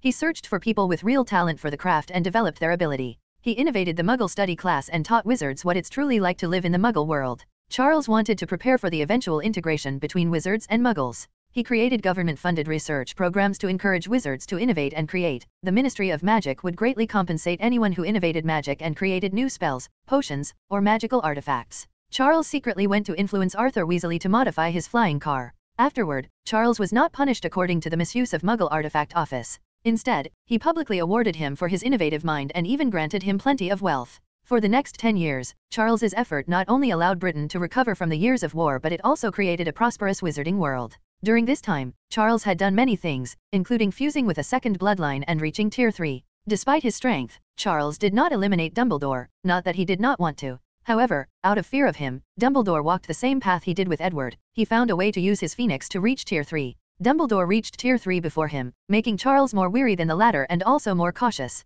In the end, he decided not directly to confront the old man. However, it's also a fact that the headmaster's existence was a pain to his future plan. So, he decided to use an indirect method of eliminating him. He secretly released the information that Voldemort had made Horcrux. As expected, Dumbledore began to search for them and came upon the Gaunts family. Like in the books and movie, Dumbledore could not resist putting the ring on, resulting in him being cursed. Charles had also secretly augmented the curse, ensuring the old man had no chance of surviving. After that, he only needed to kidnap Grindelwald, who was the only remaining person who could affect his plans. Dumbledore did not survive more than a month. The only thing the headmaster could do before his death was destroy the Elder Wand, but Charles did not care. Although he felt the wand was powerful, he knew it was not impossible to create a better one in the future. So, in February 1990, Dumbledore died, and Charles's ambition had no one to stop him. His next step was the International Confederation of Wizards. He rallied all the ministers or governing bodies of the different wizarding worlds, convincing them to create a unified magic council that rules the entire magical world. The process was both easy and difficult. The easy part was that Charles had already infiltrated the Ministry of Magic of most countries in the world. Many of the current ministers of magics were his people, and he spent 10 years ensuring they were in that position. Through money and the assassination of political opponents, he succeeded in his actions. So, when he offered the plan, most of the upper echelons of society agreed. However, the backlash was from the population with different nationalities and a sense of belonging. This was the trouble, but Charles was patient. He used the Magic Council to replicate his success in Britain. He improved the lives of wizards, brought development and civilizations to them, and increased the overall productivity and happiness of the magical communities across the world. This process took him another 10 years, but by the year 2000, Charles's prestige and power were enough that there would be only little trouble if he called for the establishment of the Magic Empire. Now, he only needed it for the correct time. Charles's next step was on the Muggle side. Unfortunately, that's when his trouble began. He did not focus much on the Muggle world but still used its power. Over the years, he has been secretly controlling scientists, politicians, and the rich and wealthy. However, Charles did not know his existence was already known by certain people, including his ambitions. There is a special group of Muggles who have been aware of wizards and guarding against them. Edward had to deal with them, but Charles's situation was worse since these people spent more than 20 years waiting and preparing. So, when Charles focused his fangs on the Muggle world, a war broke out between the two sides. The war lasted for 5 years. The Muggles had secretly cultivated many Muggle-born wizards to be on their side, and with the use of magi-tech similar to Arthur Weasley's flying car, the war was devastating. Countless Muggles and wizards died. Unfortunately, the wizard population paled in comparison to wizards, so the final result was more devastating to them. The only good thing about this war was Charles had a good enough reason to establish the Magic Empire. With a common enemy, such a process was easy. Unfortunately, Charles did not want the wizard to become the enemy of Muggles. He knew their population was too small, and in the future, wizards would also be the main source of wizards. In the end, Charles won the war after successfully reaching Tier 4 and ruling the entire planet. More than 15 years have passed since the war, and the hatred between wizards and Muggles has not abated. On the contrary, wizards have become the highest class of society, creating a strict social hierarchy. If Charles doesn't fix this problem, it's only a matter of time before there is another war, commented Edward. According to the file, Charles has been trying to fix this issue. The mage path created by Hermione showed no signs of appearing in this world, so he focused on bloodline. He created ways to infuse Muggles with magical animal bloodlines. Sadly, the success rate is abysmal. Edward shook his head and focused on something else. The last note from the agent was that Charles, the Magic Emperor, was about to conduct a dangerous experiment using the time room from the Ministry of Magic. The agent wanted to check it out, but it seems he never returned. It seems that I have to see Charles, muttered Edward with a dangerous light in his eyes. 531 uninvited guest. Edward left the secret base, heading directly to the palace located in France. He wondered why Charles chose that location. Maybe he was French back on Earth before his reincarnation. On his way, he took a deeper look at this magic empire. The magic system they used was vastly different from his empire. To reach Tier 1, the practice method is used by all wizards to break the first limiter. Afterward, they will use a mana potion created by Charles after studying the Philosopher's Stone. With the vast quantity of mana rushing through the wizard's veins, they can break the second limiter and reach Tier 2. As for Tier 3, the only solution currently available was to infuse a new bloodline. After many years of study and effort, the Magic Empire has successfully created a potion with a 70% success rate. The path to Tier 4 is extremely arduous in this place. Charles has no way to compress magic into liquid. After all, Edward had to use knowledge from other universes before creating that system. As such, Charles did what he was good at, infusing bloodline. After a bloodline infusion, a wizard will experience an instant rapid mana growth. Furthermore, the rate at which their bodies produce mana will also increase, allowing them to reach a higher tier. Sadly, the second bloodline mana has a survival rate of 30%, limiting the Magic Empire's Tier 4 wizards. Currently, only Charles has reached Tier 5, and most of the Tier 4 individuals are from the royal family. Edward could guess how they were trained. Whenever someone fails to fuse a bloodline, Charles will take their experience and travel 24 hours to the past and try again. Magic Empire, Palace. Charles sat on a desk with countless papers before him, reviewing them individually. Although the Magic Empire had a computer, he loved the feel of paper, so he often used it instead. Someone knocked on the door, but he did not answer, lost in the work before him. Honey, honey, honey. Huh, muttered Charles as he saw the beautiful woman beside him. Lily, what is it? Is there an emergency? No, it's dinner time, she replied with a smile. Already? Charles finally noticed the passage of time. He looked at all the work he still had and wanted to refuse. However, he remembered he promised his family to spend more time with them. Good. He waved his hand, and all the papers disappeared as if they never existed. Then, he followed her to the dining area. As he opened the door, he was welcomed with a cacophony of sounds, most of which were laughter, chatting, and yelling. He watched the people sitting at the rectangular table: Hermione, Fleur, Luna, Ginny, Cho Chang, Bellatrix, Narcissa, and Tonks. Among them, a few had children with them. Charles smiled after seeing his accomplishment. He sat at the main seat, and his youngest daughter immediately came to sit on his lap. She was only 5 years old and could be described as extremely cute. Phoebe, what did I tell you about royal etiquette? Reprimanded Ginny, unhappy by her daughter's actions. The little girl made a sad face but was quickly reassured as her father caressed her head. Don't worry about such a thing, said Charles, who did not mind. You can't spoil her. She's my daughter. If I don't spoil her, who will I spoil? Who is Daddy's little girl? I am, replied Phoebe, yelling out loud. Yes, and don't forget, even after you get married. Don't worry, Daddy, I won't ever get married. I will still be with you forever. That would be even better, said Charles with a smile. Then, he frowned after noticing something. Where is Harry? He's in his lab, said Lily with a deep sigh, deepening Charles's frown. I knew I should have killed that bastard Sirius. He practically raised Harry, being his lovable and supporting uncle until he became the latter's stepdad. However, someone in his late teens, Sirius Black, spews some nonsense to the kid, giving him a deep and uncharacteristic attachment to his father. Afterward, he even became obsessed with reviving his father, so he's been diving into that kind of magic. Charles cannot do anything to Harry since his family might crumble apart if even whispers of this got out. So, he had to resort to his backup plan, give Lily all his love and attention, so in the unlikely case James is revived, she won't return to him. Of course, he will do everything possible to prevent him from returning. He had already prepared. He will summon the latter's soul from the afterlife using the Deathly Hallows and destroy it. In the future, even if Harry's research is successful, he can use the excuse that Voldemort's killing curse might have destroyed James' soul.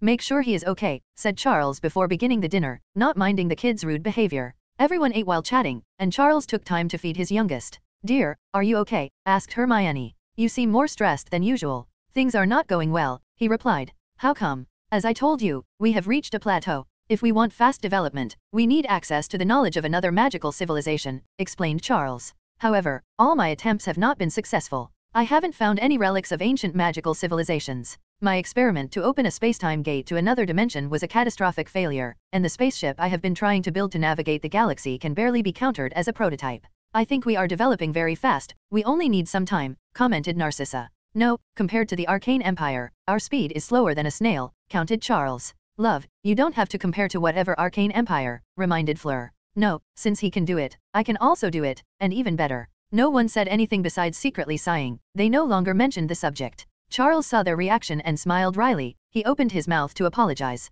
I didn't expect you to hold me in such high value. Who is so audacious? Yelled Bellatrix with craziness in her eyes. Everyone became alert as they watched the young man suddenly enter the palace. It's you, said Charles with an ugly expression. Yes, it's me. Charles looked at Edward with complicated eyes. He cast a spell to calm down his rampaging mind, but his beating heart betrayed his displayed calmness. I have had countless nightmares of this day. I thought I was prepared, but it seems not, said Charles. Edward did not answer him but looked at this family dinner. It was a weird sensation to see his wives, but they did not recognize him. They even looked at him with wariness, disgust, and a desire to kill. You're here for me. They have nothing to do with this, said Charles. I'm asking you, as a fellow traveler, to spare them. Edward looked at him. The agent sent to monitor disappeared. Do you know anything about this? I don't. You should know this answer is not enough to satisfy me. I suspected you sent someone to spy on me, but I could never find their existence. So, I really don't know what you're talking about. Edward frowned as he realized Charles might be telling the truth. Honey, muttered Lily as she touched Charles's hand. It's pointless, he said as he understood her implication.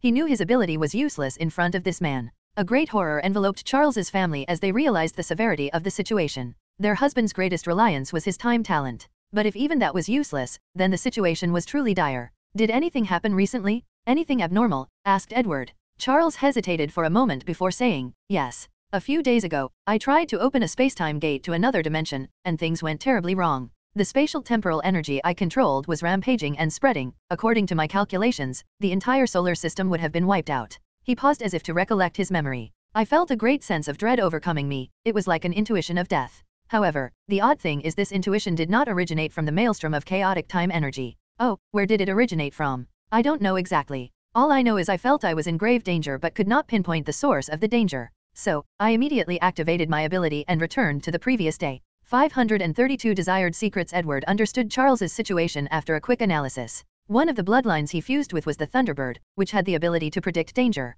However, this was insufficient information to know what happened to his agent. Without hesitation, he activated one of the rings on his finger. An illusory image manifested behind him. A floating city, yelled Phoebe, who quickly covered her mouth as she realized the situation. However, she could not help it. His father would tell her stories of floating cities, the ultimate creation of advanced civilizations capable of killing gods. Her father promised her he would build a floating city one day, including one for her. But now, she saw a floating city behind this man that her family seemed scared of. Charles did not know how to feel. As a person from Earth, he knew better than anyone what the floating city represented. It was the dream of all mages, the pinnacle of magical civilizations. He dreamt of building one, but he knew his magic empire was far from this stage. He had long suspected the arcane empire had a floating city. However, his memories regarding the matter were probably deleted after signing the contract, so he could only guess. But now, he finally had confirmation. Edward ignored these people's reaction. Traveling through the multiverse was dangerous, so he created ways for him to use the power of Netheril even if it was not with him. As such, with this projection, he had no trouble fighting any Tier 10 threats for a short duration. After accessing the city's power, Edward mobilized his spacetime rule and cast a spell with Charles as a medium. Then, a screen appeared, showing the events of a few days ago. He saw how Charles's experiment failed, but that was not his main focus. Soon after the later turned back time, two invisible people appeared around Charles. The real Charles had an ugly expression because he never detected any of these people. In other words, they could have easily killed him, and he would not even know how he died. Edward focused on these two people. They looked humanoid, one woman and a man. Their bodies appeared illusory, making them look like ghosts. However, Edward's intuition told him they were not ghosts. The time anomaly we sensed is from this timeline, but I don't see any criminal, said the woman, and the man nodded his head. This person has a talent for time magic, but he's not the criminal. So, what should we do? Asked the woman. The man did not immediately answer but asked, do you feel like someone is watching us? Now that you mention it, I do feel a looming sight. Edward immediately frowned and adjusted his spell and rules. It's gone, said the man. Are you sure? Her senses were not as sharp as her partner's, so she only had a vague feeling. Yes. What to do? Do you want to search for the source? No, let's focus on our main job, he replied. I detect another person with high-level time magic talent. Furthermore, the residual energy on him indicated he had just traveled 24 hours to the past. The two disappeared, and someone else arrived. Edward immediately recognized the place, the agent's hideout. It seems it's not him, said the woman. He has no marking of a criminal. It doesn't matter, said the woman. The residual energy on him is enough to convict him of a crime. Is this okay? She knew this man probably was accidentally involved in an accident related to time, but it did not mean he was a criminal. We cannot return without any success, so it's fine for him to take the blame. The two appeared before the agent. Who are you? We are the timekeepers. According to the rules established by the Time Guardians, you have broken the rules of time by participating in dangerous experiments that negatively affect the space-time continuum.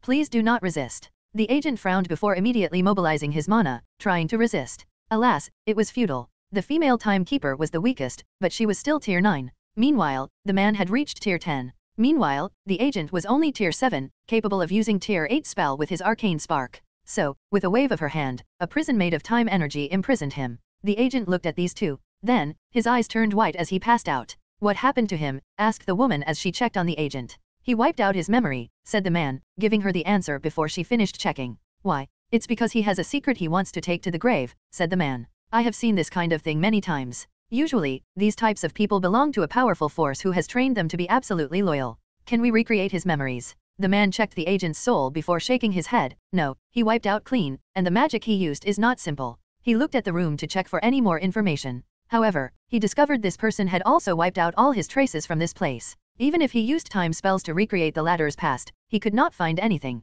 The situation might be more serious than we thought, he muttered before checking the planet again. He wondered why such a secretive and capable organization would send someone to such a desolate place. However, besides a severely weakened death god that is imprisoned, there was nothing special about this place. Let's go and report to our superiors, said the man before taking the agent away. Edward ended his spell as fury flashed in his eyes. Time Guardians, our conflict just got personal. He did not know the fate of his agent, but he knew it would not be anything good. Since the person was his agent, his citizen, no one could hurt him without paying the price. So, whoever or whatever these Time Guardians were, he would make them pay the price. Edward exhaled to calm down, analyzing the situation. He had a major doubt. Why did these timekeepers not take the Elder Gods' divine spark? Charles was experimenting with the time divine spark, so they should be aware of its existence and be interested. But based on their actions, they seemed not to detect their presence. The only explanation I can think of is they do not care for the divine spark, or someone protected these things as they did not want the Guardians to get their hands on them, most likely Krona. Edward felt the first theory was more likely.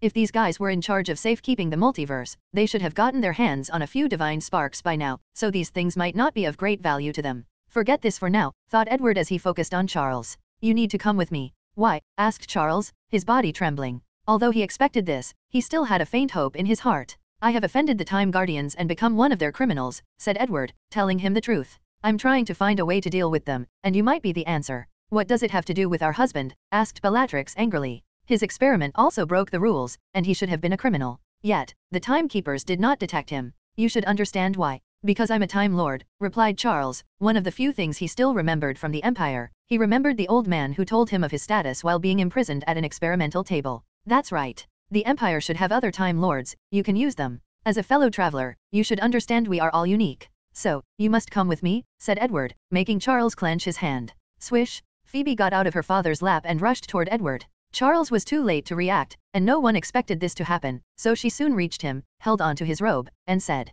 Uncle, don't take my daddy away. Everyone's face in the room was pale, but Edward ignored him. He lowered himself to her level and caressed her head. Don't worry, your daddy will only help me with something. Once he finishes, he will come back. Really? Really? You promise? I promise. Edward looked at Charles. I'll give you time to leave a clone to tend to your empire. Are you really not going to kill me? Since I gave her my words, I won't go back. But don't expect to come out of the experience intact. Charles felt relieved. Although he expects to lose many memories once the experience ends, it might be better not to remember what happens. 533 Farewell, I will give you my last act of kindness, said Edward, looking directly into Charles's eyes. Do you know who the most threatened being on this planet is? Charles immediately frowned after hearing the question. The obvious answer was Voldemort or someone like Dumbledore or Grindelwald. However, based on the latter's tone, he knew they could not be the answer, so he shook his head. It's Herpo the Foul, the Greek wizard who invented the Horcrux. Yes. He successfully became a death god and created the Deathly Hallows, said Edward. He is stuck in the underworld, trying to get out.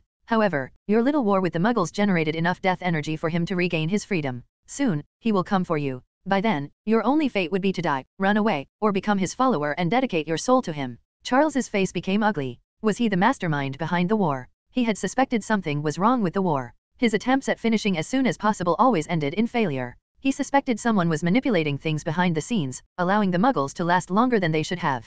Most likely, nodded Edward. How strong is he? Tier 8, replied Edward. In my timeline, he did not have followers and was still stuck, so he was weakened. But, it should be different for you. Charles suddenly remembered a new terrorist group that had appeared in the Empire. They seemed to worship the very concept of death, and their mission was to spread it as far as possible. He did not pay much attention to them as cults often appear occasionally. They are usually the result of some wizard or muggle who became lost after acquiring some lost dark magic knowledge. Or, some noble wizards will create a cult for their own benefit. But based on this information, he knew more sinister things were going on. "Thank you," said Charles with great difficulty. Edward nodded but did not say more. He did not tell the latter about the Atlanteans, a Tier 6 civilization, or the Martians, who were experiencing an intense civil war, or the future where Guznad shows up. Anyway, his warning was only because of his softness for the little girl, Phoebe. However, his kindness only goes so far. Charles excused himself with his family. They placed the children to sleep before heading to a special room in the palace. The room was full of large tubes with bodies floating in green water.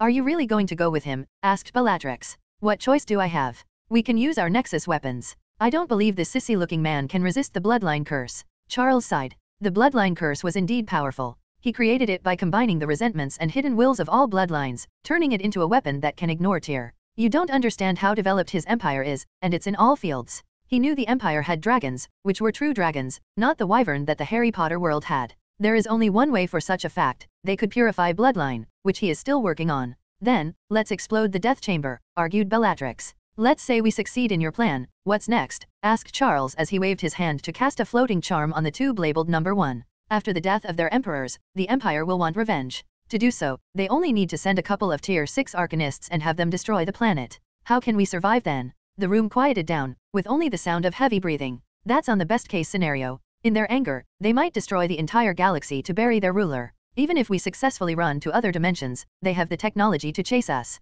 For the first time, this royal family felt powerless and despair. Besides the war, most things have been going well for them. But today, they understand the cruelty of the universe and the fate of weaker civilizations when facing powerful ones. They had no dignity, pride, or even the will to resist the fate of billions of people decided by one individual's desire. "Is there really no other way?" Hermione asked, her voice full of unwillingness and anger. Charlie's body trembled. Although he looked calm, how could he not be full of anger and grievances? He has always shown his invincible and invulnerable side to his family, showing them he could protect them no matter the circumstance. However, as soon as that man showed, his pride and accomplishments became worthless. The image or facade he created for his family crumbled. "At least he has given us a way to survive." Charles's only goal now is to survive. As long as he accomplishes this, everything else does not matter. He will have a chance to rise to the pinnacle of this universe and beyond. After sighing, he carried the large tube to another room in the castle. To be exact, it was the Room of Time from the Ministry of Magic. Without hesitation, he began to write numerous runes on the floor with his wand after placing the tube in the middle. Finally, he closed his eyes and accessed his ability before activating the runes. Clink! A naked body walked out of the tube, and his face and body were the same as Charles's. The clone was momentarily confused, taking some time to synchronize his memory with the main body. "What's the success rate this time?" asked Charles. 12 hours. "That's enough," he said. The clone now had his ability but was limited to 12 hours, only half of his. Regardless, it was better than nothing. "You have to prepare for the eventual possibility that I won't return while also dealing with Herpo," said Charles. "There might also be other threats he did not tell us, so be prepared for the worst." "I know." The clone knew many of their plans had to be accelerated, especially their focus on interstellar traveling. That's the only chance the Magic Empire had to survive the upcoming catastrophe. "Very well, I will leave everything in your hands." Charles exhaled deeply before walking out. He looked at his family and chose not to say goodbye. He knew he might be unable to resist and break down. "Ready?" asked Edward calmly. "Yes. Let's go." Edward led him to his ship, and as soon as Charles walked, he passed out and was taken away by a golem.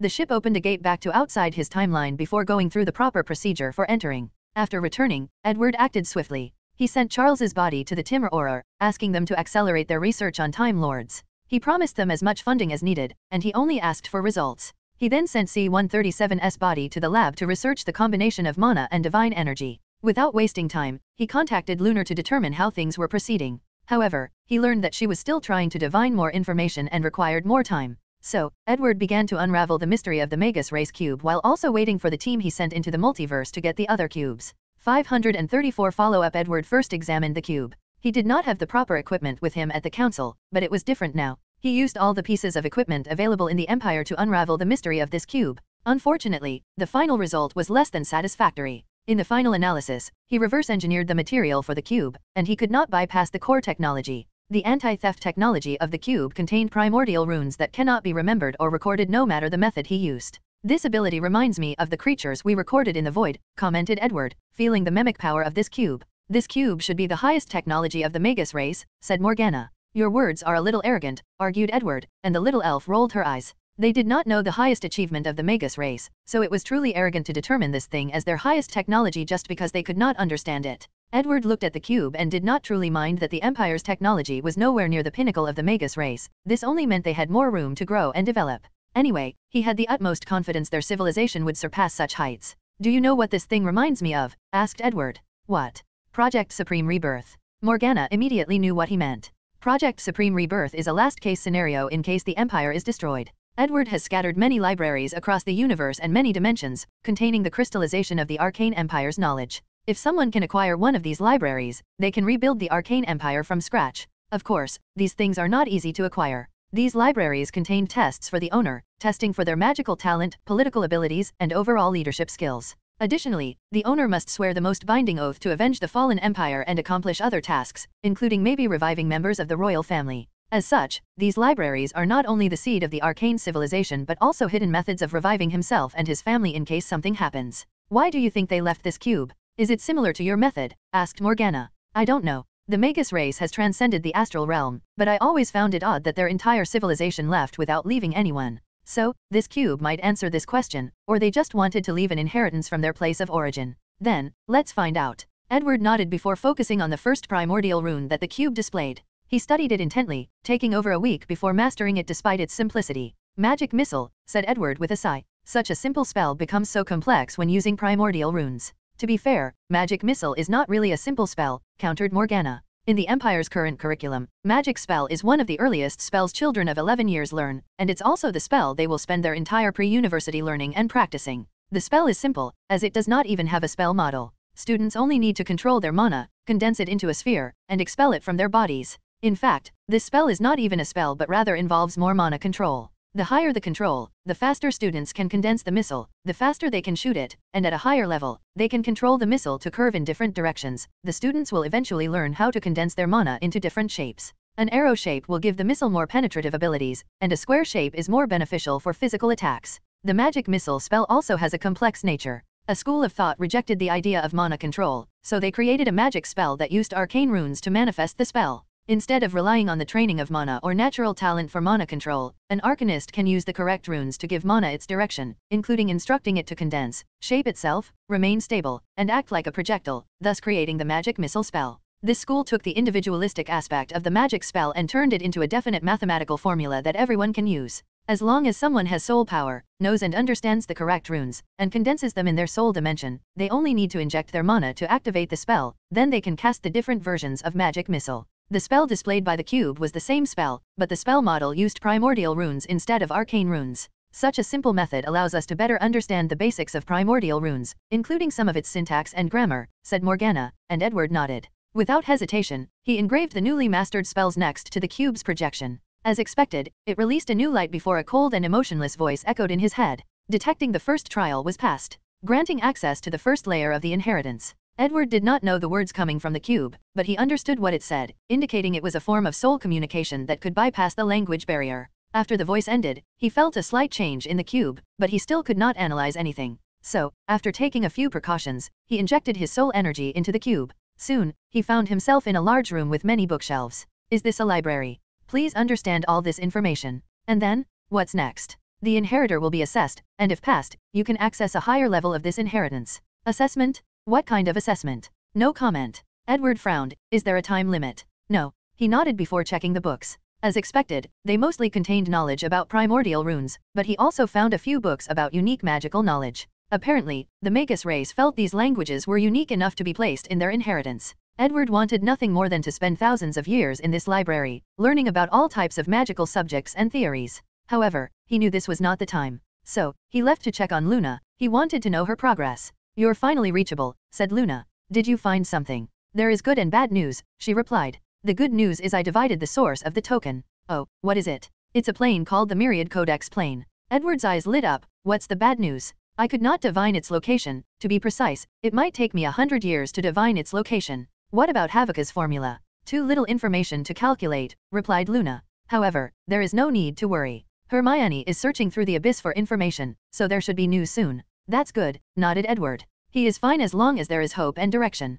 Contact me as soon as there is news. All right, nodded Luna. I can tell you another important news. We found another cube. Really? Excellent. I'll send it to you. Luna soon ended the communication. Everybody was busy, so there was no time for things like romance. Less than 5 minutes later, Edward had a second cube in his hand. However, as soon as these two things were near each other, they began to glow before only one remained. Then, the cold voice once again echoed in his mind. It is detected that the inheritor has mastered multiversal travel. The first level test is removed, and the inheritance level is raised to 2. Interesting, thought Edward with squinting eyes. How many levels does the inheritance have? He asked. No comment. Edward no longer dwelled on the topic and entered the space inside the cube again, looking around for any changes. He soon discovered a door that was not there before, so he walked through it. The second level was still a library, but the size was smaller in scale. After a quick scan, Edward knew they should have more advanced knowledge. Sadly, since he had just begun learning primordial runes, he could not tell how advanced these things were. However, he did not dwell on the subject for long as his eyes soon caught a table at the library's center. On top was a small metal container that shone with brilliant silver lights. Edward slowly walked to it and opened it. The thing was not protected by any enchantments or magic spells. Peacefully lying at the center was a token, and Edward immediately realized what it was. The Akashic Record token, he muttered. 535 Coordinate Short Chapter. Edward was not surprised by this information. After learning the Savant race was part of the Akashic Record, making it impossible to get information about them, he also theorized the Magus race was the same. His theory is they came into contact with the Akashic Record even before leaving the astral realm. Edward's theory went as far as the Akashic Record was one of the main reasons the Magus race transcended their universe. This race who pursued knowledge probably learned about the existence of the void from the record, then, they made it their mission to break through the limitations of their universe and reach Tier 12. Edward took the token and observed it. It's a local access token. He felt it was a shame since this only allowed individuals to exchange knowledge in the astral realm and not from everywhere else in the omniverse. I guess it's better than nothing. He placed the token away before exiting the cube. Edward's next destination was the Time Auror to check on Charles. It's been 2 weeks, so the researcher should have a basic analysis of Charles's circumstances. He soon teleported to his destination, where a female arcanist dressed in a white magical robe awaited his arrival. What did you find? Asked Edward. Marisol was slightly surprised. Usually, when the Emperor comes by, he will chat and even flirt a little with her before they begin business. But today, he seems distracted and even distant. However, she did not ask since their relationship was not close to such an extent, and he was still her boss. Based on previous data, we have found an anomaly amongst all Time Lords' soul flame, said Marisol, showing him the data with a holographic projection. Time Lords have a tinge of grey in their soul flame, which should be the source of the mutation that allowed them to forcefully alter reality after changing time. However, we have not analyzed what this grey matter is. Edward nodded as he reviewed the data. What about Charles? He should be unique even amongst Time Lords. Yes, the grey matter takes the form of a ring surrounding his soul flame, explained Marisol. So far, our theory is that this ring is why he did not have the mark of a criminal despite breaking the so-called time laws. Edward did not say anything as he continued scrolling through the floating screen. He stopped a few minutes later before closing his eyes and accessing the 4th layer of his soul dimension. He observed his soul flame very carefully, to no avail. Edward mobilized his time rule without hesitation to generate waves or frequency in this layer. Found it, he thought as he soon discovered a very well-hidden mark or aura in his soul flame. Is this how the Time Guardians discovered my actions and labeled me a criminal? Edward did not waste time as he began to analyze the weird aura in his soul flame. He tried to remove it, but his attempt was futile. He tried isolating it and sealing it, maybe trying to buy him enough time. Sadly, his current understanding of the soul flame was extremely limited. Ultimately, he opened his eyes while sighing. Give me an honest estimate on how long you think we should be able to replicate this ring or even the grey matter. His current idea is that he might be able to deal with the situation by replicating the grey ring on Charles's soul flame. Even if that did not work, the ring may suppress the tracking mark and buy him more time. Marisol paused. I'm afraid it won't be possible in the allotted time. 50 years is a long time, but not for research on that level. We have just discovered the soul flame and know very little about it or the 4th layer, not to mention the technology involved, which requires a combination of soul and time magic. 50 years is simply not enough, even with time acceleration. Edward groaned softly. People were unlike him, who could spend thousands of years in time acceleration enchantments without any issue. Unfortunately, he cannot expect any of these arcanists to master time rules and have the same ability as him.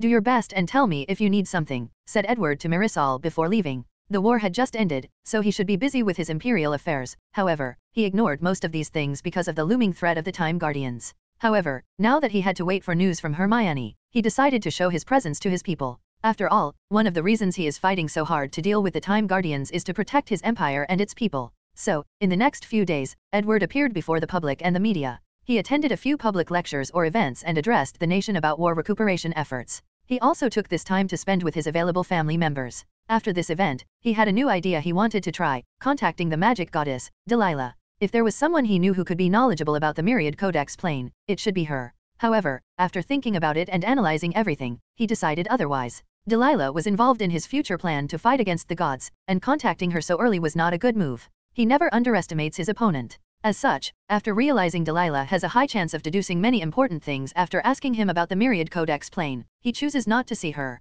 Luckily, a month later, while studying the Magus race's inheritance, Hermione contacted him with the plane's coordinates and some basic information. Edward used his willpower to resist the urge to run to that plane. Instead, he waited for the second floating city to reach Tier 10 more than 6 months later. Then, he entered the floating city with the name Ravenclaw and headed to his destination, full of hope.